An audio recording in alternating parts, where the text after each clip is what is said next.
La Comissió Prova Anticapitalista no es creiem la mentida del deute. Nosaltres no som responsables d'un deute que no hem contret. Nosaltres no hem de pagar la seva crisi. S'oposem també a les retallades en educació, sanitat i assistència social. Hi haurà dues manifestacions, convocades al mateix lloc i a la mateixa hora, la dels sindicats oficials i la nostra. La pancarta principal de la qual durà el lema Vaga General Anticapitalista i l'itinerari de la manifestació és el següent. Plaça de la Porta Pintada, carrer dels Soms, Rambla, plaça del Mercat, carrer Unió, plaça de les Tortugues i Born. I al final de la manifestació es llegirà el manifest unitari. Esperem que aquesta vaga del 14 surti molta gent al carrer.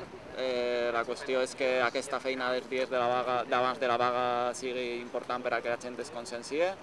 També s'ha d'assenyalar que aquesta vaga no només serà a l'estat espanyol, sinó a altres estats d'Europa, el que esperem que faci que la gent surti més al carrer encara.